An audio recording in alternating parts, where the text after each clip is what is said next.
नमस्कार साथियों। तो चलिए आज के दैनिक जागरण में क्या खास खबरें हैं उन्हें हम लोग एक एक करके देख लेते हैं। और याद रखिए दैनिक जागरण का राष्ट्रीय संस्करण है, तो इसमें आप लोगों को महत्वपूर्ण खबरें ही देखने को मिलेंगी।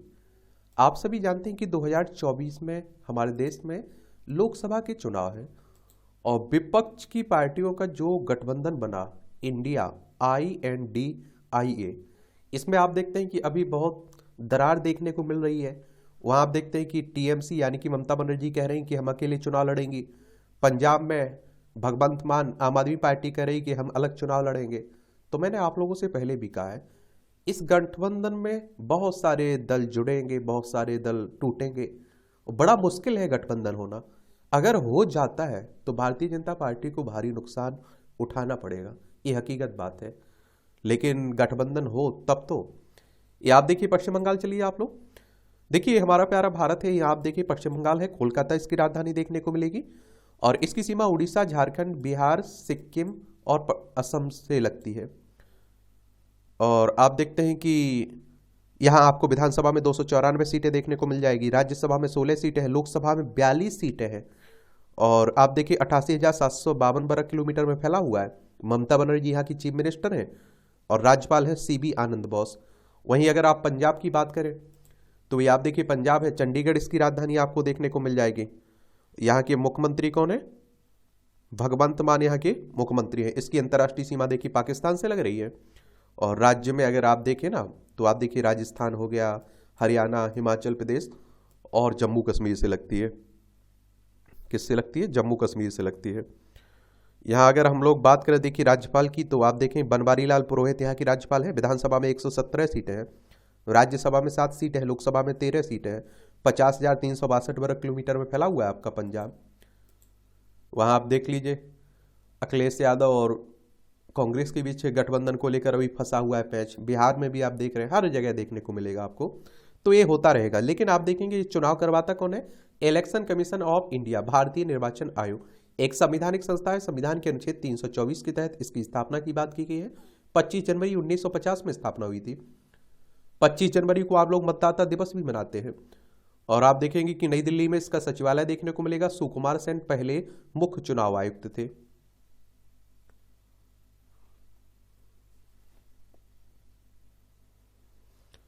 PM ने 22 जनवरी को रामराज और 23 जनवरी को किया गरीब काज। ये होम मिनिस्टर साहब कह रहे। कर्पूरी ठाकुर के जन्म शताब्दी वर्ष पर कार्यक्रम में बोले गृह मंत्री, कहा समाजवादी नेता के सोच को PM मोदी ने दिया विस्तार। अच्छी बात है। आप देखते हैं ये दिल्ली, पंजाब व हरियाणा देश में पानी की कमी के सबसे बड़े हॉट स्पॉट है। जलवायु परिवर्तन का असर भूजल संसाधनों पर भी पड़ रहा है। भूजल उपयोग का प्रबंधन ठीक नहीं होने के कारण देश भर में इसका स्तर भी लगातार गिर रहा है। दिल्ली, पंजाब, हरियाणा इस दृष्टि से सबसे बड़े हॉट स्पॉट के रूप में सामने आ रहे हैं और ये निष्कर्ष ऑब्जर्वर रिसर्च फाउंडेशन के अध्ययन में सामने आई है।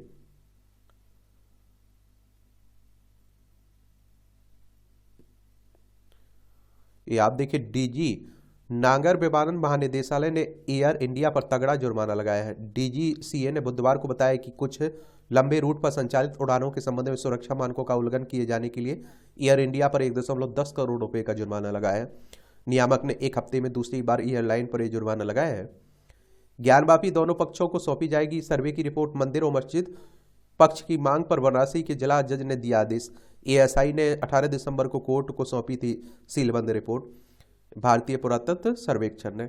ये आप देखते हैं कि बनारस का मामला है। यहाँ कहा जा रहा है शिव भगवान के मंदिर को तोड़कर ये मस्जिद बनाई गई है। जयपुर में आज रोड शो करेंगे PM मोदी और मैक्रो। फ्रांस के राष्ट्रपति से अगले 25 साल के संबंध होंगे लक्षित। गुलाबी नगरी के सैर के साथ द्विपक्षीय मुद्दों पर होगी बात। मैक्रो 75वें गणतंत्र दिवस समारोह के मुख्य अतिथि भी होंगे।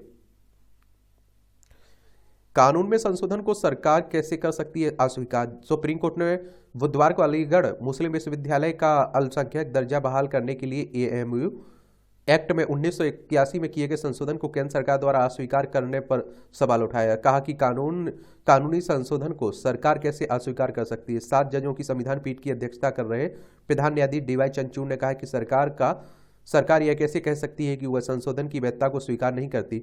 वह ये नहीं सुन सकते कि संसद ने जो संशोधन किए उसे सरकार स्वीकार नहीं करती है। सुप्रीम कोर्ट यानी कि हमारी सर्वोच्च अदालत है, संविधान के अनुच्छेद 124 के तहत इसकी स्थापना की बात कही गई है और 28 जनवरी 1950 में स्थापना हुई थी। देश में पर्यटन के शिखर पर होगी रामनगरी, अयोध्या, काशी और प्रयागराज धार्मिक पर्यटन, त्रिवेणी में श्रद्धालु लगाएंगे गोता। पर्यटन में लखनऊ आवागमन के केंद्र बिंदु के रूप में उभरेगा और नया गोल्डन ट्रायंगल बना काशी, प्रयागराज, अयोध्या। अब आप देखते हैं कि राम मंदिर बन के तैयार होगा तो आप देखते हैं लोग जाएंगे तो उससे आप देखते हैं कि बहुत सारे लोगों को रोजगार मिलने की बात हो रही है, इकोनॉमी में, अर्थव्यवस्था में योगदान भी होगा। अब फूल बेचने वाले से लेकर आप देखें होटल, रेस्टोरेंट, इन सब में रुकने की व्यवस्था होगी ना, तो सब एक दूसरे से जुड़े रहेंगे। मैरी कॉम ने लिया संन्यास। 41 वर्षीय मुक्केबाजी बोली अंतर्राष्ट्रीय मुक्केबाजी संघ की आयु सीमा के कारण ये वाद है और 5 बार रही एशियाई चैंपियनशिप उपलब्धियों की बात। 6 बार विश्व चैंपियनशिप ऐसा करने वाली पहली महिला है और 2014 में एशियाई खेलों में स्वर्ण जीतने वाली पहली भारतीय महिला मुक्केबाज है। 2012 में लंदन ओलंपिक में जीता था कांस्य पदक इन्होंने। चलिए इनकी उपलब्धियां जरूर याद रखिएगा। ये राष्ट्रीय राजधानी से जुड़ी खबरें हैं और आप देखते हैं कि 26 जनवरी को परेड है ना, गणतंत्र दिवस समारोह, तो अवैध सुरक्षा घेरे में होगा गणतंत्र दिवस समारोह। सुरक्षा तो होनी ही चाहिए।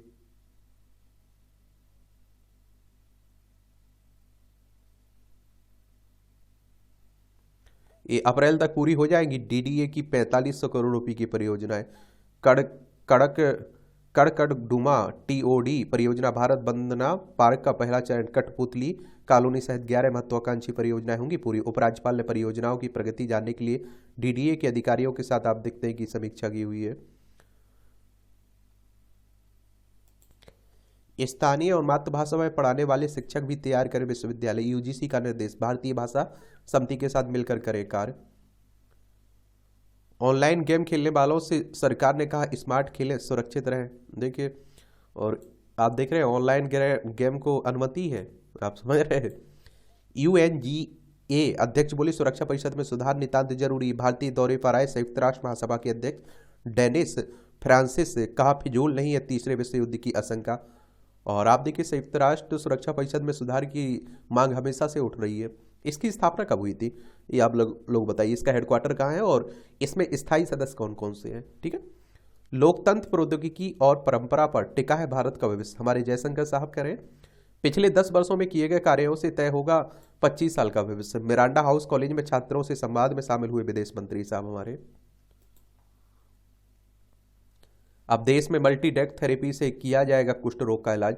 स्वास्थ्य मंत्रालय 3 दवा वाली नई व्यवस्था शुरू करेगा और आप देखिए इसका उद्देश्य इसके फैलने पर 2027 तक लगाम लगाना है।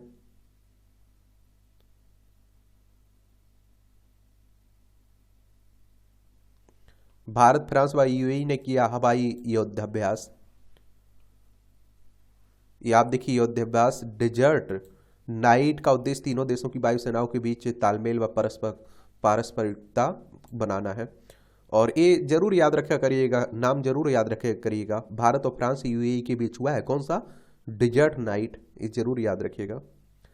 भारतीय वायुसेना की ओर से आप देखिए सुखोई 30 MKI MiG 29 जगुआर लड़ाकू विमान के अलावा AWACS हवाई प्रारंभिक चेतावनी नियंत्रण विमान, C-130J परिवहन विमान और हवा में विमानों में ईंधन भरने वाले विमान शामिल हुए हैं इसमें। चलिए अच्छी बात है। IIM निदेशक की नियुक्ति की अधिसूचना को कोर्ट ने रखा बरकरार। योग्यता की शर्तों को चुनौती देने वाली जनहित याचिका खारिज की है इसमें। भारतीय प्रबंधन संस्थान की बात हो रही है इसमें। ये आप देखिए 70 से 80% भूजल का उपयोग देश भर में होता है कृषि कार्यों में। पंजाब, हरियाणा में इसकी मात्रा 90% से ज़्यादा है। और 2022-23 में यह अध्ययन रिपोर्ट बताती है कि देश भर में जहां भूजल का 70 से 80% उपयोग कृषि कार्यों में होता है, पंजाब और हरियाणा में ये आप देखिए 90%, 10% भूजल घरेलू खपत, पीने का पानी, खाना बनाने और धुलाई के लिए किया जाता है।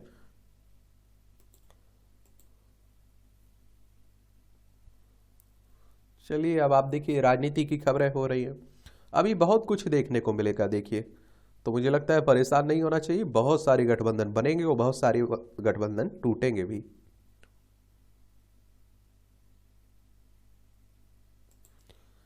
राम जी आ चुके हैं, आप देख रहे हैं। एक सामान्य जानकारी जरूर याद रखिएगा, पूरा बैकग्राउंड, कब विवाद रहा, किस तरह से विवाद रहा, ठीक है। और सामान्य ज्ञान के नाम से जो प्लेलिस्ट सूची बनी हुई ना, इसमें आप देखते हैं कि एक क्लास डली हुई है, तो जरूर से देखिएगा।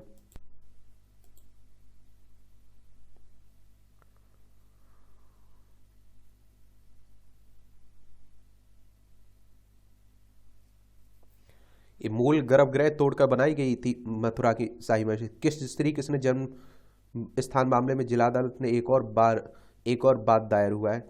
वादी ने कहा है कि वर्तमान गर्भगृह वास्तविक नहीं, नोटिस लगाया जाए।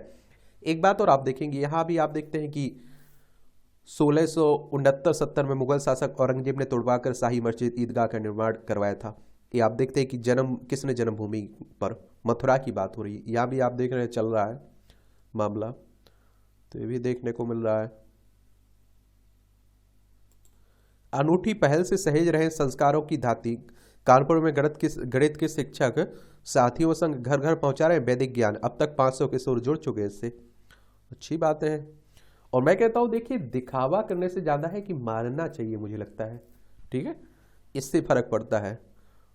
और मानोगे तो जरूर आप देखते हैं कि फर्क पड़ेगा, भगवान राम को हो, कृष्ण भगवान को हो, तो ये जरूर देखना चाहिए।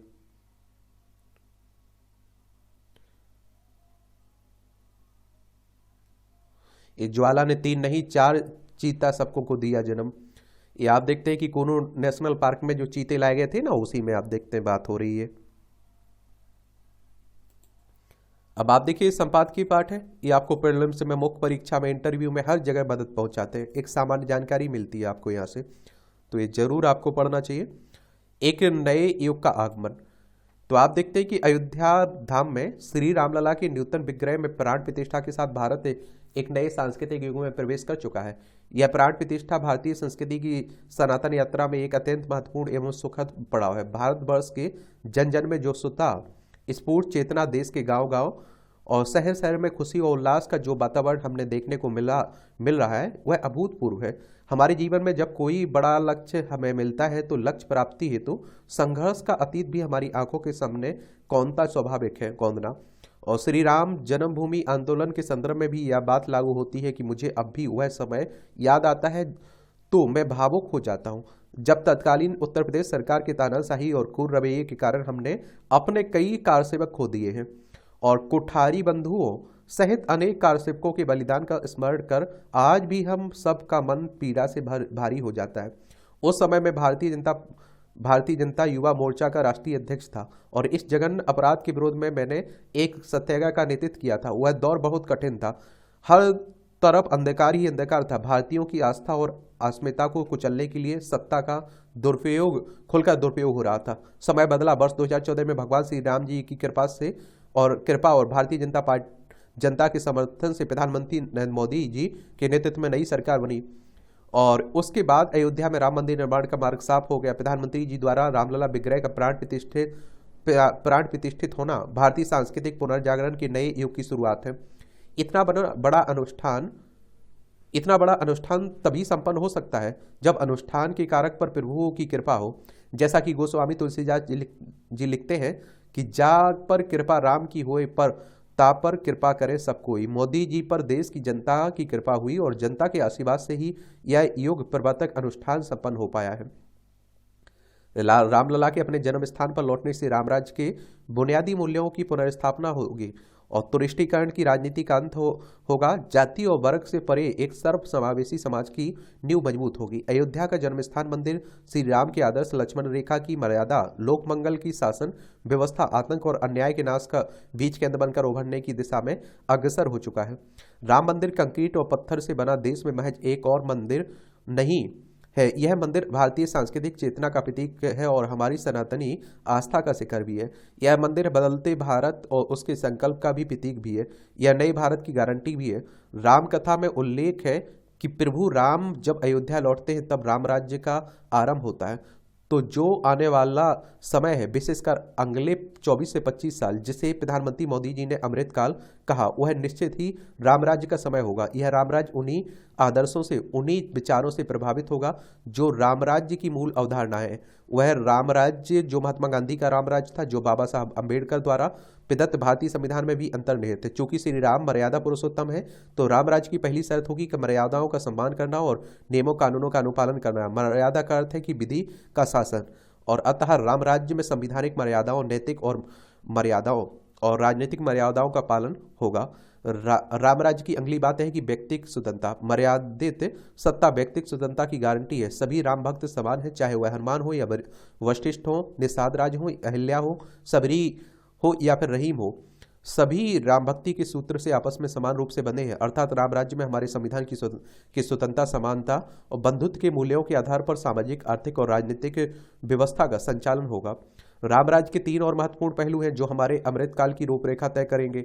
राम राज्य में अभाव नहीं हो सकता, अर्थात अर्थव्यवस्था कमजोर नहीं हो सकती है। समृद्धि राम राज्य का अभिन्न अंग है। 2047 तक विकसित भारत बनाना राम राज्य का प्रमुख संकल्प है। दूसरी बात ज्ञान आधारित समाज के निर्माण से संबंधित है। राम राज्य में आप देखते हैं कि अज्ञान नहीं हो सकता है। भारतीयों का पढ़ा लिखा एवं स्वस्थ होना जरूरी है। हमें शिक्षा, स्वास्थ्य, कौशल विकास एवं अनुसंधान पर केंद्रित होकर भारतीय जनता को विश्व का सबसे सशक्त एवं समृद्ध मानव संसाधन बनाना है, ताकि 2047 तक आप देखिए हम ज्ञान आधारित समाज का निर्माण कर सके। तीसरा पहलू रक्षा व्यवस्था से जुड़ा है। भगवान श्री राम श्रेष्ठतम धनुर्धर है, अजय है, उनकी सेना अपराजय है। तो राम राज्य में हमें अपनी सैन्य शक्ति को, अपनी रक्षा क्षमता को बढ़ाकर दुनिया की सबसे सक्षम सैन्य शक्ति के रूप में आगे लाना है। देश के रक्षा मंत्री के तौर पर मैं यह बता सकता हूं कि मोदी जी के नेतृत्व में हम इसके लिए निरंतर प्रयासरत हैं। हमने न सिर्फ सेनाओं में आवश्यक सुधार किए, बल्कि यह भी सुनिश्चित किया है कि रक्षा उद्योग अनुसंधान में लगातार वृद्धि हो, ताकि एक सशक्त और आत्मनिर्भर भारत का निर्माण हो। एक समृद्ध भारत, एक शिक्षित स्वस्थ भारत, एक ज्ञान आधारित समाज और एक सक्षम सैन्य शक्ति भारत वाला भारत, संवैधानिक मूल्यों पर आधारित भारत 2047 में ऐसा होगा रामराज का स्वरूप। और इस महान लक्ष्य प्राप्ति हेतु राष्ट्रीय साधना के लिए हमारे प्रधानमंत्री मोदी जी ने सभी भारतवासियों का आह्वान किया है, और हम एक युग से दूसरे नए युग में पदार्पण कर रहे। यह नव युग मंगलकारी हो, यह नव युग आशाओं और विश्वास से भरा हो, लेकिन साथ ही साथ यह जिम्मेदारियों से भी भरा है। और हम भारतीयों को अपने आप पर, अपनी संस्कृति पर, अपने पूर्वजों की विरासत पर, अपने आराध्य प्रभु श्री राम पर आस्था रखते हुए नए भारत, नए युग के लिए कार्य करना है। मुझे विश्वास है कि प्रधानमंत्री मोदी जी के नेतृत्व में ऐसा ही होगा। लेखक हैं रक्षा मंत्री राजनाथ सिंह साहब ने लिखा है यह आर्टिकल, याद रखिएगा।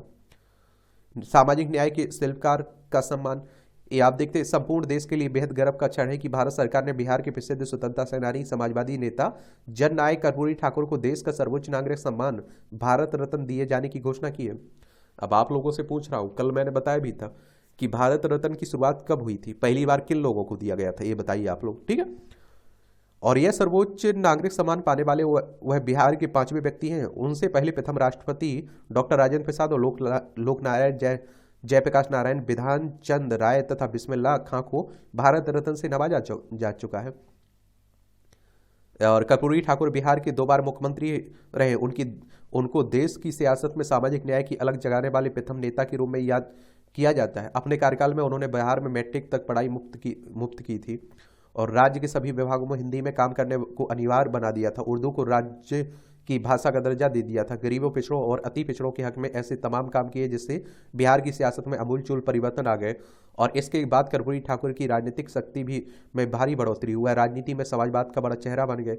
इसी कारण बिहार की जनता ने उन्हें भीड़ का आदमी, बिहार का गांधी, झोपड़ी का लाल, घर का आदमी, शोषित वंचितों का मसीहा के सम्मान से नवाजा। कमजोर वर्गों को सशक्त बनाने की दिशा में उनके प्रयासों के अलावा विधायी व्यवस्था में उनका हस्तक्षेप भी प्रभावशाली एवं सराहनीय रहा। 2003 में बिहार सरकार ने 2 खंडों में उनके विधायी हस्तक्षेपों और बहसों को प्रकाशित किया, ताकि देश उनके संसदीय जीवन में से सीख ले सके। कर्पूरी ठाकुर अपने सामाजिक, राजनीतिक और सांस्कृतिक परिवेश की छाप अपने राजनीतिक जीवन और सरकार में रहते हुए किए गए फैसलों से बिहार की सामाजिक संरचना को प्रभावित किया, और जिससे उनके व्यक्तित्व की आभा चारों ओर फैली। आज कर्पूरी ठाकुर की संघर्षमयी सामाजिक एवं राजनीतिक जीवन यात्रा को जानने एवं समझने की आवश्यकता है। यह उस व्यक्ति की राजनीतिक सादगी है जिसने अपना संपूर्ण जीवन समाज से के वंचित वर्गों तथा दलितों के सामाजिक एवं राजनीतिक उत्थान के लिए समर्पित कर दिया। इसी कारण सामाजिक संरचना की बेहद कमजोर जातियां जातियों ने इतना सम्मान दिया और आजीवन चुनाव जीतते रहे। वह सार्वजनिक जीवन में सादगी की मिसाल थे। एक साधारण व्यक्ति एवं एक जननेता के रूप में कर्पूरी ठाकुर, गौतम बुद्ध, संत कबीर, गुरु नानक देव, रैदास फूले दंपत्ति, फातिमा शेख, नारायण गुरु पेरियार, संत गाडगे महाराज, महात्मा गांधी एवं डॉक्टर भीमराव अम्बेडकर जैसे समाज सुधारकों द्वारा शुरू किए गए सामाजिक परिवर्तन की परंपरा का आगे लेकर बढ़े। कर्पूरी ठाकुर ने महात्मा गांधी के अंत्योदय से सर्वोदय और लोहिया के बेसिस कर अवसर के सिद्धांत को धरातल पर उतारा। वर्ष 1967 में जब वह बिहार के शिक्षा मंत्री के साथ साथ उप मुख्यमंत्री थे, तब उन्होंने स्कूली छात्रों के लिए अंग्रेजी भाषा की अनिवार्यता को समाप्त कर दिया और शिक्षा को और अधिक सुलभ बनाते हुए उन्होंने कमजोर आर्थिक पृष्ठभूमि वाले बच्चों के लिए निःशुल्क शुल्क मुक्त करने के काम किया। इससे बिहार में विवाद हुआ और उनकी खूब आलोचना की गई, लेकिन इससे वंचित वर्गों के लिए शिक्षा के दरवाजे हमेशा के लिए खुल गए। इस नीति से उत्तीर्ण होने वाले अभ्यर्थियों का कर्पूरी डिवीजन के रूप में मजाक भी बनाया गया। कर्पूरी ठाकुर जिस जाति नाई से संबंध रखते थे, वह संख्यात्मक रूप से ना तो प्रभावशाली थी और ना ही ताकतवर, फिर भी वह बिहार में राजनीति के शिखर तक पहुंचे और उनका प्रमुख ध्येय वंचितों का सशक्तिकरण रहा है।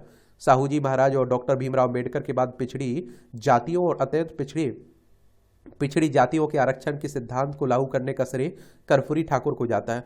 आज जब अति पिछड़ी जातियां अपने सामाजिक राजनीतिक अधिकारों के प्रति लामबंद हो रही हैं और केंद्रीय स्तर पर आरक्षण के वर्गीकरण के लिए मांग कर रही हैं, तब सामाजिक न्याय की राजनीति करने वाले दलों को यह समझना चाहिए कि वह कर्पूरी ठाकुर अपने समय से आगे की राजनीति कर रहे थे और यह उनकी दूरदर्शिता का ही परिणाम था कि उन्होंने आरक्षण को दो भागों, पिछड़ा और अत्यंत पिछड़ा वर्ग के रूप में लागू किया था। इसके साथ ही आर्थिक रूप से कमजोर वर्गों, महिलाओं के लिए आरक्षण देने का भी काम किया था। वह केवल पिछड़ों, अति पिछड़ों या दलितों की ही नहीं बल्कि सभी वर्गों की वंचित जातियों की वकालत करते थे। इन दिनों जब कई जाति समुदायों को राशन पर बिकने वाला घोषित कर दिया जा रहा है, तब याद आ रहा है कि कर्पूरी ठाकुर ने पूरा काम नहीं तो होगा चक्का जाम जैसा नारा गढ़ा, तो जो खूब लोकप्रिय हुआ और इससे वंचितों को संगठित करने में अहम भूमिका भी अदा की। देश की वर्तमान राजनीति को देखें तो आज पिछड़ी जातियों के नेताओं की पकड़ अति पिछड़ी जातियों में कम होती जा रही है, जिससे सामाजिक न्याय के समर्थक दल कमजोर हुए। ओबीसी का एक बड़ा धड़ा अपने सामाजिक राजनीतिक अधिकारों के प्रति जागरूक हुआ, लेकिन अति पिछड़ी जातियां जैसे गडरिया, जोगी, धीवर, नाई, कुम्हार, लोहार और निषाद आदि असंख्य जातियों के पास अभी भी अपनी विशिष्ट आकांक्षाओं को व्यक्त करने के लिए अपना स्वयं का मंच नहीं है। सामाजिक संरचना में सबसे अधिक वंचित इन जातियों को आत्मसम्मान के प्रति जागरूक कर राष्ट्रीय राजनीति में उनके कद को बढ़ाना कर्पूरी ठाकुर का सपना था। ऐसे में उन्हें भारत रत्न मिलना हमें उनके सपनों को साकार करने के लिए प्रेरित करता है। लेखक जदयू के महासचिव, पूर्व सांसद हैं केसी त्यागी के द्वारा ये आर्टिकल लिखा गया है।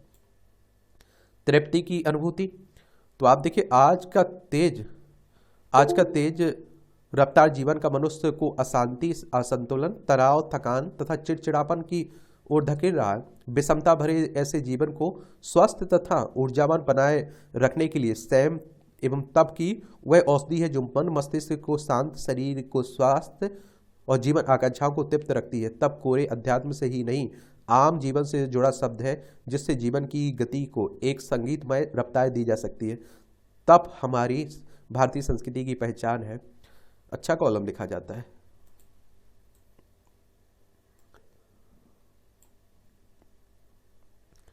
जो विखरता INDI तृणमूल कांग्रेस अलग हो रहा है, तो उसी पर बातें हो रही हैं। दवाओं की गुणवत्ता, किसी भी उद्योग की विश्वसनीयता उसके बनाए उत्पाद के आधार पर होती है। चिंता का विषय है कि हिमाचल प्रदेश के उद्योगों में बनने वाली दवाएं गुणवत्ता की कसौटी पर खरी नहीं उतर पा रही। इससे प्रदेश के उद्योगों की छवि ही धूमिल नहीं हो रही है, बल्कि लोगों के स्वास्थ्य के साथ खिलवाड़ भी हो रहा है।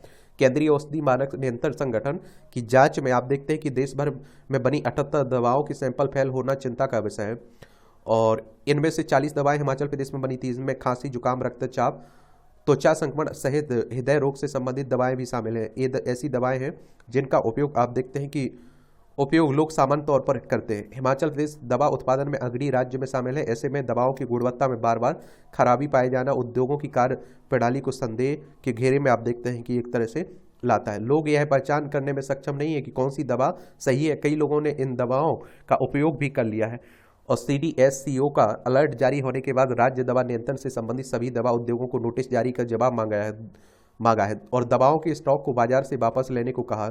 लेकिन सवाल यह है कि दवा जैसे संवेदनशील उत्पाद के निर्माण में कोताही क्यों बरती जा रही है। उन कारणों की तलाश करनी होगी जिनसे दवाएं मानकों पर खरी नहीं उतर पा रही हैं उनका निवारण करने के लिए शीघ्र ही कठोर कदम उठाए जाने की आवश्यकता है। जिन उद्योगों के सैंपल बार बार फैल रहे हैं उनके उत्पादन पर रोक लगनी चाहिए। मामला लोगों के स्वास्थ्य से जुड़ा है, इसलिए किसी भी स्तर पर कोताही अमान्य है। ये विमान क्षेत्र में महिलाएं, आप देखिए विमानन, तो पिछले दिनों प्रधानमंत्री मोदी ने बेंगलोर में अमेरिकी विमान विनिर्माता कंपनी बोइंग के नए वैश्विक इंजीनियरिंग एवं प्रौद्योगिकी केंद्र के उद्घाटन के दौरान बोइंग सुकन्या कार्यक्रम को भी लॉन्च किया है। विमानन क्षेत्र में देश की ज्यादा से ज्यादा महिलाओं के प्रवेश को बढ़ावा देने के उद्देश्य से इसकी शुरुआत की गई है। यह कार्यक्रम आप देखेंगे भारतीय लड़कियों एवं महिलाओं को विज्ञान, प्रौद्योगिकी, इंजीनियरिंग एवं गणित क्षेत्रों में महत्वपूर्ण कौशल सीखने और विमानन क्षेत्र में नौकरियों के लिए प्रशिक्षण का अवसर प्रदान करेगा।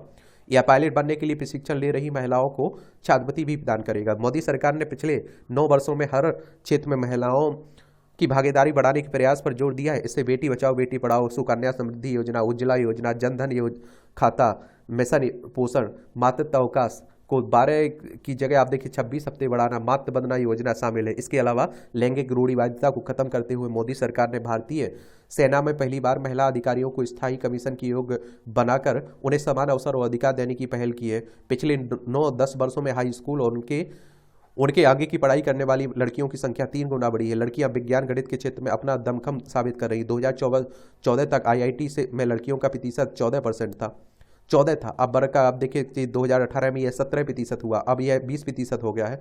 वहीं इंजीनियरिंग, विज्ञान, प्रौद्योगिकी क्षेत्र में महिलाओं की भागीदारी का आंकड़ा 43%, जो अमेरिका, ब्रिटेन और जर्मनी जैसे विकसित देशों की तुलना में कहीं अधिक है। आज भारत में महिला पायलटों की संख्या के मामले में दुनिया के सबसे आगे है। भारत में 15% पायलट महिलाएं हैं, जो वैश्विक औसत से 3 गुना अधिक है। बोइंग कन्या कार्यक्रम विमानन क्षेत्र में महिलाओं की भागीदारी को बढ़ावा देगी और इससे ग्रामीण इलाकों में रहने वाली गरीब लड़कियों का भी पायलट बनने का सपना पूरा होगा। उन्हें पायलट के रूप में अपना करियर चुनने के लिए सोचना नहीं पड़ेगा, क्योंकि स्कूलों में सभी सुविधाएं प्रदान की जाएंगी। ATEM क्षेत्रों में महिलाओं की भागीदारी बढ़ने से देश में लैंगिक असमानता भी दूर होगी। देश की बेटियों को नौकरियों के लिए भटकना नहीं पड़ेगा। सामाजिक आर्थिक सुरक्षा प्राप्त होने से उनका भी समाज में पुरुषों के साथ समान पूर्वक जीने का अवसर मिलेगा और साथ ही भारत के विकास राष्ट्र बनने का सपना भी पूरा हो सकेगा। एक बात आपको बताऊं, आप लोग कहते हैं ना, हम इन जो आर्टिकल्स रहते हैं, संपादकीय पार्ट रहता है एडिटोरियल, इसका उपयोग कैसे कर सकते हैं निबंध में, आंसर राइटिंग में। अब आप देखिए, महिलाओं की स्थिति पर आप लोग निबंध लिख रहे हैं या आंसर लिख रहे हैं, तो सरकार की तरफ से जो पहले की जा रही है उनका उल्लेख कर दीजिए। जैसे बोइंग सुकन्या कार्यक्रम है, इसका भी उल्लेख कर दीजिए। इसी तरह से आपको समझना होगा और इसीलिए टॉपर्स की कॉपी दिखा रहा हूं कि उन्होंने किस तरह से उनका उपयोग किया है। तो देखिए आप लोग जरूर, 8 कॉलम रहते हैं, देख सकते हैं आप लोग।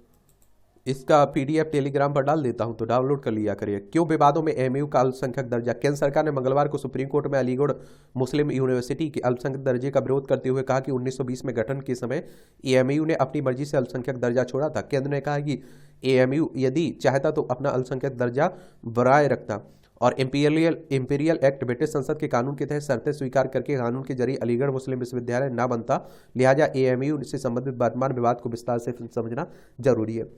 इसे देख लेते हैं, क्योंकि आप देखते हैं कि ये काफी चर्चा में बना हुआ है।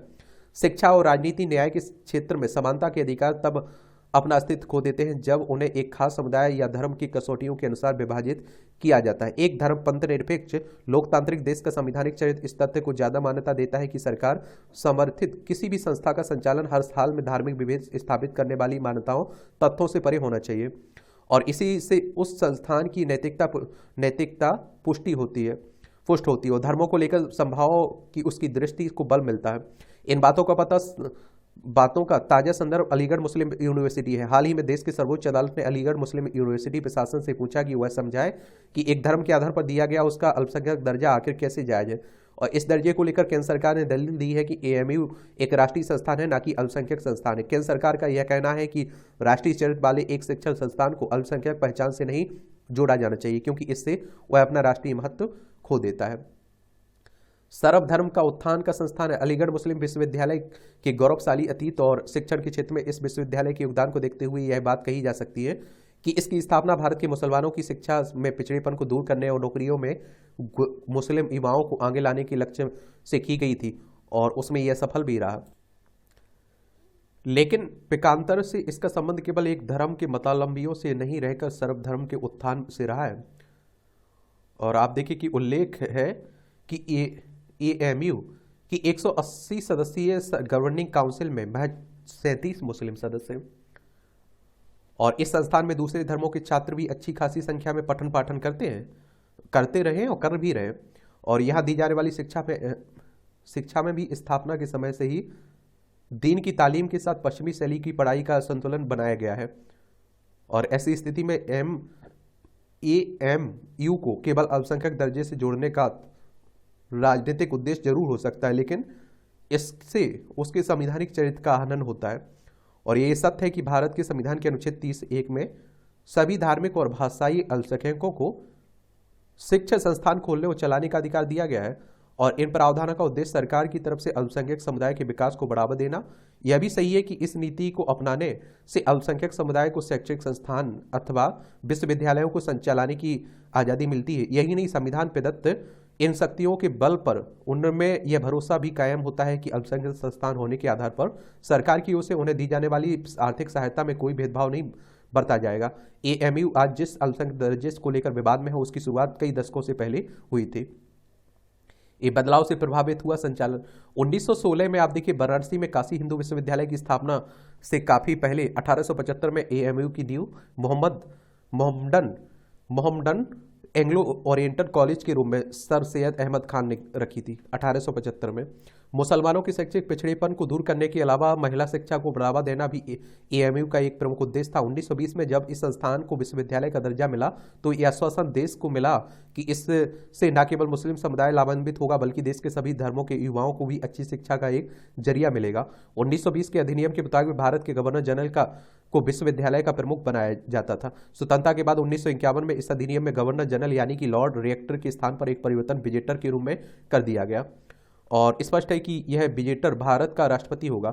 विश्वविद्यालय से जुड़े अधिनियमों में ये प्रावधान भी हटा दिए गए जिनमें यह सुनिश्चित किया गया था कि केवल मुस्लिम ही यूनिवर्सिटी कोर्ट का हिस्सा बन सकते हैं। इस बदलाव के साथ विश्वविद्यालय प्रशासन में गैर मुस्लिमों को भी शैक्षिक उद्देश्यों से शामिल होने की अनुमति मिल गई थी। और इन परिवर्तनों का मुख्य प्रभाव यह हुआ कि यूनिवर्सिटी कोर्ट विजेटर की तरफ से नियुक्ति निकाय बन गया और जिससे इसके अधिकार कम हो गए और इसके बदले AMU के कार्यकारी परिषद की शक्तियां बढ़ गई। ये बदलाव अलीगढ़ मुस्लिम यूनिवर्सिटी में संरचनात्मक बदलाव थे और जिन्हें सुप्रीम कोर्ट में कानूनी चुनौती का सामना करना पड़ा। इस संबंध में सबसे पहले S अजीज बासा और अन्य बनाम भारत संघ केस में AMU में के अल्पसंख्यक दर्जे को लेकर दलीलें दी गई और याचिकाकर्ताओं ने अपनी दलीलों के लिए इस विश्वविद्यालय की मुस्लिम द्वारा स्थापना किए जाने को आधार बनाया। और इन पर विचार करते हुए सर्वोच्च न्यायालय ने 20 अक्टूबर 1967 को अपनी व्याख्या में कहा कि AMU की स्थापना ना तो मुस्लिम अल्पसंख्यक ने की थी और न ही इसके प्रशासन का उद्भव संचालन उसके माध्यम से हुआ। AMU एक्ट में किए गए परिवर्तन, अदालत में पेश की गई दलीलों और बहसों के आधार पर सुप्रीम कोर्ट इस नतीजे पर पहुंचा है कि अलीगढ़ मुस्लिम यूनिवर्सिटी का यह दावा सही नहीं है कि मुसलमानों द्वारा स्थापित इस राष्ट्रीय शिक्षण संस्थान को अपना अल्पसंख्यक दर्जा कायम रखना चाहिए। और अजीज वासा केस 1967 के आधार पर तय किए गए फैसले में अदालत ने कहा कि वर्ष 1920 में भारत के मुसलमान अपने समुदाय की शैक्षिक उन्नति के लिए एक पृथक यूनिवर्सिटी अवश्य खोल सकते थे, लेकिन उसकी डिग्री को सरकार की ओर से तभी मान्यता मिलती जब AMU को सरकारी कानून से बनाया और संचालित किया जाता। अदालत ने जोर देकर कहा कि यह सरकारी कानून भी बेशक मुसलमानों की कोशिशों की वजह से पास हुआ, लेकिन यह दावा सही नहीं कि वर्ष 1920 के अधिनियम में यह स्थापित AMU की स्थापना अल्पसंख्यक मुस्लिम समुदाय ने की थी। इस निर्णय में यह भी कहा गया कि 1920 के अधिनियम के तहत AMU को केवल मुसलमानों के जरिए नहीं चलाया जाता था। 1967 में दिए गए फैसले के दृष्टिगत ही केंद्र ने हाल ही में सुप्रीम कोर्ट में दाखिल अपने हल्फनामे में कहा है कि चूंकि अजीज बासा केस में सुप्रीम कोर्ट ने AMU के अल्पसंख्यक दर्जे को नहीं माना था, इसलिए भी इस दर्जे को बनाए रखने की आवश्यकता नहीं है। यह सवाल यह है कि आखिर बीच में ऐसा हुआ कि आज केंद्र सरकार को AMU के अल्पसंख्यक दर्जे को लेकर दखल देने की जरूरत महसूस हो रही है। वस्तुतः 1981 के AMU अमेंडमेंट एक्ट को गैर संवैधानिक घोषित करते हुए हाईकोर्ट ने व्यवस्था दी कि अलीगढ़ मुस्लिम यूनिवर्सिटी किसी भी रूप में अल्पसंख्यक संस्थान नहीं है। हाईकोर्ट के इस फैसले को चुनौती देते हुए वर्ष 2006 में सुप्रीम कोर्ट में 8 याचिकाएं दायर की गई, जिनमें एक याचिका केंद्र सरकार की ओर से थी। इन सभी का उद्देश्य AMU का अल्पसंख्यक दर्जा कायम करना है। हालांकि बाद में नरेंद्र मोदी के नेतृत्व वाली सरकार बनने पर 2016 में केंद्र सरकार की तरफ से अपील को वापस ले लिया गया। केंद्र सरकार ने याचिका वापसी के लिए देश के संवैधानिक चरित्र को आधार बनाया और कहा कि एक पंथनिरपेक्ष देश में लोकतांत्रिक सरकार किसी अल्पसंख्यक शिक्षा संस्थान की स्थापना करते हुए नहीं दिख सकती। और इसी पर सुनवाई आरंभ हुई और अब हम उम्मीद कर सकते हैं कि न्यायालय अलीगढ़ मुस्लिम यूनिवर्सिटी को एक अल्पसंख्यक संस्थान के रूप में उसकी छवि को धूमिल करने वाले प्रयासों को मान्यता देने के बजाय उस एक राष्ट्रीय संस्थान के रूप में पोषित पल्लवित करने की भावना को कायम रखेगा। भारतीय संविधान और अल्पसंख्यकों के हित। भारत के संविधान में अल्पसंख्यकों से जुड़े अनेक अनुच्छेद हैं जिनका अध्ययन अल्पसंख्यकों की परिभाषा और अधिकारों की स्थिति साफ करता है।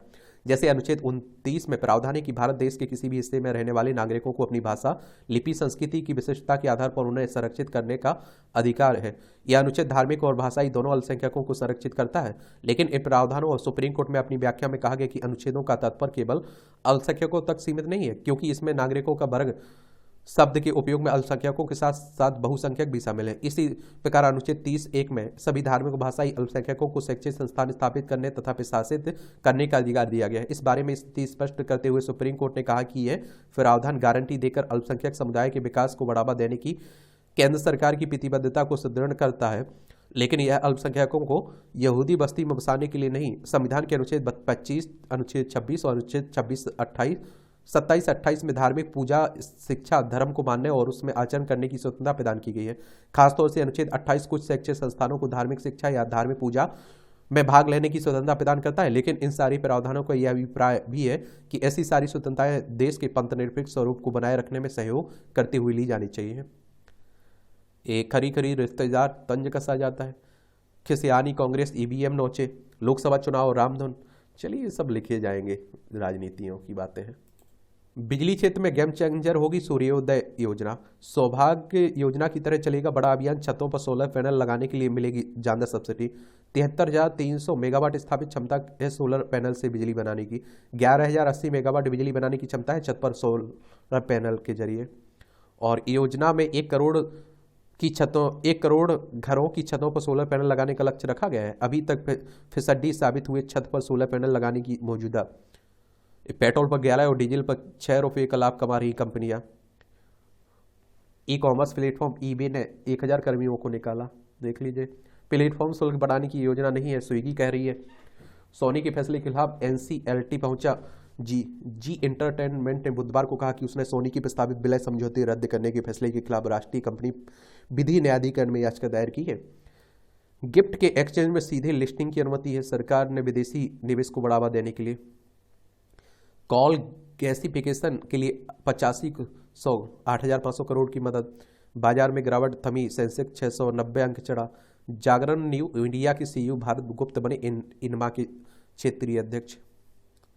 बजट में सामाजिक योजनाओं पर रहेगा फोकस। इन मदों में होने वाले खर्च में 5% तक की बढ़ोतरी संभव। 2014 में सामाजिक सेवाओं के लिए आवंटित हो रही है। ये देखिए, इस बार भी पेपरलेस बजट होगा। मनरेगा के मद में वृद्धि संभव लगाई जा रही है। अब देखिए, बजट आने वाला है ना। देखिए, यहाँ 2 शब्द आप लोगों को याद रखना है। एक तो बजट, एक देखते हैं आर्थिक सर्वेक्षण। तो बजट आने वाले साल के लिए होता है, जो आर्थिक सर्वेक्षण होता है ना, जो साल गुजर रहा होता है, उसका लेखा जोखा होता है एक तरह से। ठीक है, तो ये भी याद रखिएगा।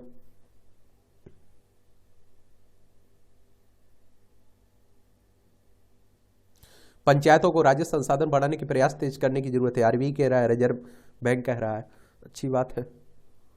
रिजर्व बैंक यानी कि आरबीआई की बात हो रही है। 1 अप्रैल 1935 में स्थापना हुई थी ना, मुंबई में हेडक्वार्टर देखने को मिलेगा। ये आप देखिए कि जल्लीकट्टू पर मुकाबला तमिलनाडु में होता है ना, और 2000 वर्ष पुराना खेल है जो संस्कृति से जुड़ा हुआ है। और इंसानों और आप देखिए बैलों के बीच एक तरह से आप देखते हैं कि मुकाबला होता है। तो ये मामला पहले सुप्रीम कोर्ट में भी खूब चला। पोंगल उत्सव पर राज्य भर में होता है। ये अंतर्राष्ट्रीय खबरें हैं। और आप देख रहे हैं रूस यूक्रेन में चल रहा है, हमास और इजरायल में चल ही रहा है। न्यू हैम्पशायर प्राथमिक चुनाव में ट्रंप ने निक्की हेली को हराया। ये आप देखिए, राष्ट्रपति का चुनाव है ना, क्या अमेरिका में भी, तो वहां भी बातें हो रही। मलेशिया में भगवान मुरुगन की रथ यात्रा देख लीजिए।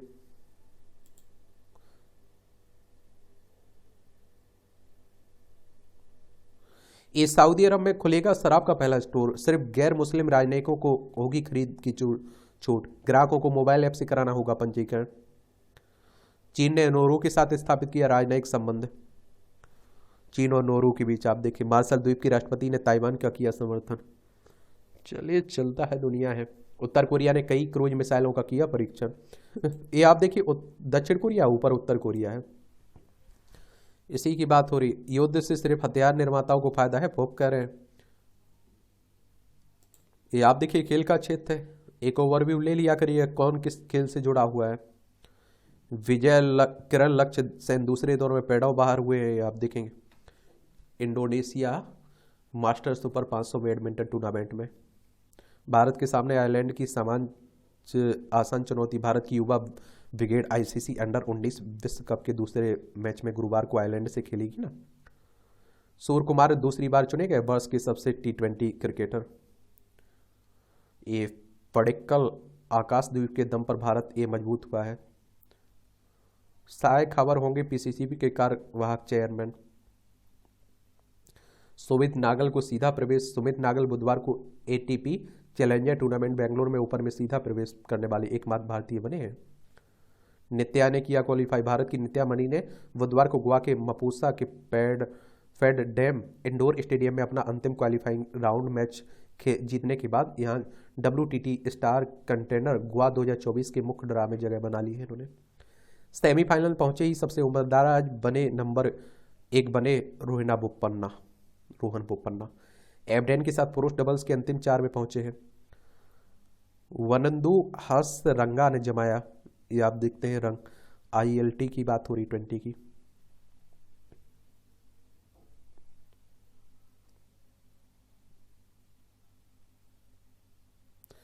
सास की सेवा करना बहू का कर्तव्य है, झारखंड हाईकोर्ट का राय। कोर्ट ने यजुर्वेद मनुस्मृति के श्लोकों का हवाला देते हुए सुनाया निर्णय। हाईकोर्ट ने पारिवारिक अदालत के गुजारा भत्ते के आदेश को पलट दिया है।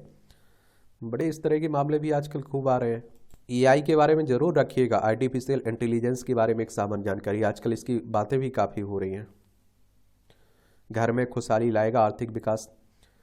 ये आप देखिए टेक्नोलॉजी, ये आप देखेंगे कि आधे से अधिक देशवासी मानते हैं कि तेज आर्थिक विकास और आर्थिक गतिविधियों में तेजी का फायदा 2024 में उनकी अपनी जिंदगी में देखा गया और व्यक्तिगत मोर्चे पर तरक्की करेंगे। भारत लैब के एक सर्वेक्षण के अनुसार आबादी का बड़ा हिस्सा देश और अपने भविष्य को लेकर आशावादी नजरिया रखता है। देश की प्रगति, नई तकनीक और तेज आर्थिक विकास भारतीयों की उम्मीदों को मजबूती देने वाली प्रमुख वजह है।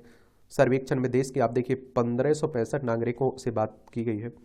टेक्नोलॉजी को लेकर महिलाओं में उत्साह। 57.8% भारतीय टेक्नोलॉजी और गैजेट को लेकर उत्साहित है। 66.4% महिलाएं हैं 2024 में टेक्नोलॉजी को लेकर उत्साहित। 33.5% पुरुष हैं गैजेट और टेक को लेकर उत्साहित। 2024 को लेकर सबसे बड़ा डर, और आप देखते हैं कि 16.7% दूसरे डर, 18.75 जोखिम वाले निवेश करने के फैसले का डर, 44.4 स्वास्थ्य एवं सुरक्षा का, 20.75 साथियों से पीछे रह जाने का। 62% भारतीय देश और अपने भविष्य को लेकर सकारात्मक है। 76% भारतीयों में आशावाद का मुख्य स्रोत करियर की अच्छी संभावना और व्यक्तिगत जीवन में सकारात्मक माहौल है। 42.1% भारतीय मानते हैं कि 2024 में उनका जीवन बेहतर हो सकता है। 35% देशवासी संतुलित सोच रखते हैं 2024 को लेकर। 12% देशवासियों के सकारात्मक होने की वजह से देश की अर्थव्यवस्था से जुड़े कारकों की मजबूती। 14.5% नागरिकों की बड़े शहर या दूसरे देश में जाकर रहने की योजना है। उद्यमियों पर रहेगी नजर। 2024 का साल उद्यमियों का हो सकता है। इस समय उद्यमी सबसे ज़्यादा चर्चा में है। लोगों के बीच उद्यमियों के बाद सबसे ज़्यादा चर्चा नेताओं की है। 26.7% के साथ चर्चा में सबसे आगे उद्यमी।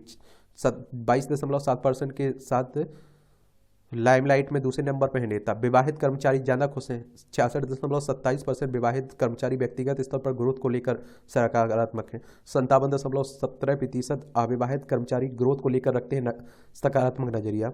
58.13% विवाहित व्यक्तियों को बेहतर आर्थिक हालत की उम्मीद है। 39.3% अविवाहित व्यक्तियों की आर्थिक हालत बेहतर होने की उम्मीद है।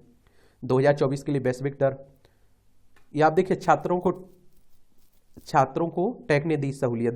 60.3% छात्र 2024 को लेकर सकारात्मक हैं। 56.6% छात्र इस बार व्यक्तिगत स्तर पर कर रहे हैं ग्रोथ की उम्मीद।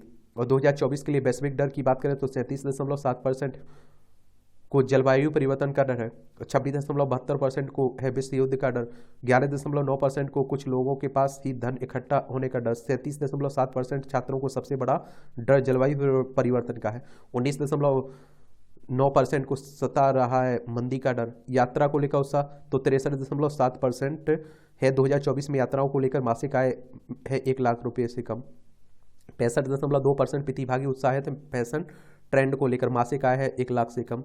2024 में इन पर नजर, ये आप देखिए 16.1% अन्न पर, 26.2% एआई और तकनीक प्रगति पर, 12.9% मीडिया इंटरनेट पर, इंटरटेनमेंट पर, 16.5% चुनाव पर, 16.5% त्यौहार पर, 11.5% खेल पर। आशावादी नजरिया किस लिए? तो 7.3% ढांचागत सुविधाओं का विकास, 30.8% आर्थिक विकास और 5.0% राष्ट्रीय सुरक्षा, 30.8% राष्ट्रीय प्रगति, 25.1% तकनीकी विकास। कंपनियों के मालिकों का डर क्या है? तो 28% को लग रहा है कि जोखिम वाले निवेश के फैसले का डर, 11.77% को लग रहा है कि साथियों से पीछे छूट जाने का डर। छात्रों कर्मचारियों की आशावादी, तो 30.0% छात्र आशावादी है राष्ट्रीय प्रगति आर्थिक विकास को लेकर। और आप देखिए 54.1% कर्मचारी आर्थिक हालत बेहतर होने को लेकर आशावादी है। चलिए अच्छी बातें हैं।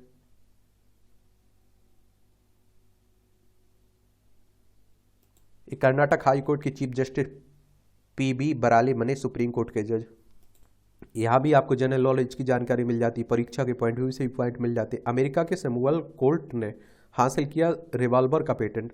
अमेरिका के सैमुअल कोल्ट ने 1836 में आज ही के दिन अब पहली रिवॉल्वर का पेटेंट हासिल किया। इस रिवॉल्वर की खासियत यह थी कि इसमें एक बार में 5 गोलियां कर दागी जा सकती थी। इसे बार बार लोड नहीं किया करना पड़ता था और इसका निशाना सटीक था और इसे चलाना भी बहुत आसान था।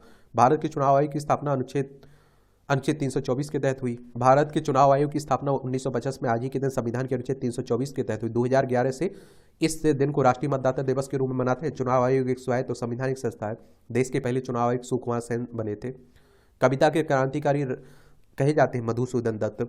कवि माइकल मधुसूदन दत्त का जन्म 1824 में आज ही बंगाल प्रेसिडेंसी के जेसोर जिले में हुआ था। संस्कृत, बांग्ला और फारसी का अध्ययन करने के बाद 1837 में कलकत्ता के हिंदू कॉलेज में प्रवेश लिया। 1848 में मद्रास में एक विद्यालय में पढ़ाते हुए वह अपनी सबसे लंबी कविता द कैप्टिव लेडी लिखी। भारतीय काव्य में पहली बार मुक्त छंद का प्रयोग किया गया। नए नए प्रयोगों के कारण उनकी कविता का क्रांतिकारी कहा जाता है। 1830 में लिखते हुए तिलोत्तमा संभव उनकी पहली बंगला कविता थी। 3 जुलाई 1873 को उनकी डेथ हो गई थी। स्पेन में सूखा जलाशय में तलहटी में पहुंचा पानी, देख लीजिए स्पेन में।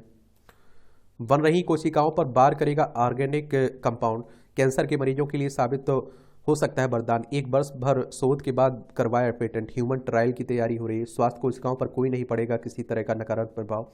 कैसा होता है कैंसर? प्राणी शास्त्र के विज्ञान विभाग के शिक्षक डॉक्टर जितेंद्र भारद्वाज ने बताया कि ये एक बायोलॉजिकल प्रोसेस है। इसमें शरीर के किसी हिस्से में सेल डिवीजन अनियंत्रित हो जाते हैं और इनके अनियंत्रित होने पर कोशिकाओं की संख्या बढ़ती जाती है और यही आप देखते हैं कि कोशिकाएं कैंसर कोशिकाएं होती है। इनके अनियंत्रित तरीके से बढ़ने को शुरुआत में ट्यूमर कहा जाता है, बाद में कैंसर बन जाता है और उनको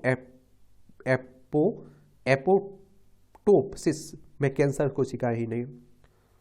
चलिए अच्छी बात है। लीवर संबंधी गंभीर बीमारियों से बचा सकती है डायबिटीज की दवा। अनुसंधान कह रहा है ब्रिटेन में 3 युवा भारतवंशी विज्ञान के लिए जाएंगे सम्मानित। 27 फरवरी को आयोजित समारोह में सम्मानित किए जाएंगे। और आप देखेंगे ब्रिटेन में रसायन भौतिक और जीवन विज्ञान में बेहतरीन काम के लिए युवा विज्ञानी को दिए जाने वाले प्रतिष्ठित विला वाटनिक पुरस्कार के लिए चयनित किया गया है। और आप देखिए इनमें प्रोफेसर राहुल आर नायर, मेहुल मलिक और डॉक्टर तन्मय भारत शामिल हैं। Blavatnik Family Foundation the New York Academy of Sciences द्वारा दिए जाने वाले प्रतिष्ठित पुरस्कार से युवा विज्ञानियों को 27 फरवरी को आयोजित समारोह में सम्मानित किया जाएगा। ये मैनचेस्टर विश्वविद्यालय में मटेरियल भौतिक विज्ञानी नायर को 2D मटेरियल पर आधारित नई झिल्लियां विकसित करने के लिए विजेता नामित किया गया है। नायर द्वारा विकसित झिल्लियां ऊर्जा कौशल पृथक्करण और फिल्ट्रेशन प्रौद्योगिकियों को समक्ष करेंगी। उन्हें अपना शोध जारी रखने के लिए 1 लाख पाउंड का अनुदान प्रदान किया जाएगा।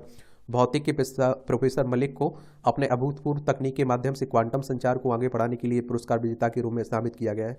जीव विज्ञानी तन्मय भारत को सूक्ष्म बैक्टीरिया और आर्किया द्वारा निर्मित कोशिका सतह अणुओं की परमाणु स्तर की तस्वीर बनाने के लिए इलेक्ट्रॉनिक क्रायोटोमोग्राफी में अत्याधुनिक तकनीक विकसित करने के लिए सम्मानित किया गया। मलिक और भारत दोनों को अपने शोध के लिए 30,000 पाउंड प्रदान किए जाएंगे। कोसी नदी में 8 खिलियां करता मिला दुर्लभ आइबिस बिल पक्षी। कार्बेट लैंडस्केप में नजर आई दक्षिण भारत की पक्षी प्रजाति कार्बेट टाइगर रिजर्व। स्मार्टफोन से बनाए दूरी मिलेंगी $10,000। अगर आप मोबाइल फ़ोन, फेसबुक, व्हाट्सअप से डायरेक्ट चाहते हैं तो आपके लिए अच्छा मौका है। अमेरिका की कंपनी स्विगी 1 माह तक फ़ोन के बिना रहने वालों को $10,000 की पेशकश कर रही है। कंपनी अपने डिजिटल डिटॉक्स प्रोग्राम के तहत लोगों को इस बात के लिए प्रेरित कर रही है कि वे खुद कुछ समय के लिए डिजिटल दुनिया से अलग करके वास्तविक दुनिया में से जुड़े। इस प्रोग्राम में चुने गए प्रतिभागी दिए गए बॉक्स में अपने जमा करवाएं और फ़ोन के बिना रहेंगे। डिजिटल ब्रेक के बदले में विजेताओं को $10,000 मिलेंगे। कंपनी ने बयान में कहा कि एक नए तरह की ड्राई जनवरी की पेशकश कर रहे हैं। चलिए, अच्छी बात है। आज तो आप देखते हैं कि इंटरनेट एक दिन ना चले तो जैसे लगता है कि दुनिया कट गई। ये आप देख लीजिए, मूवियों से जुड़ी खबरें हैं। पढ़ना हो तो पढ़ सकते हैं, छोड़ना हो तो छोड़ सकते हैं, आपकी जैसी दिलचस्पी हो। और इस तरह से आप देखेंगे कि आज के न्यूज़पेपर की कहानी खत्म होती है। आप लोग पढ़ते रहिए, एंजॉय करते रहिए। आपका कोई सवाल हो मेरे लिए, सुझाव हो तो आप लोग जरूर बताइएगा।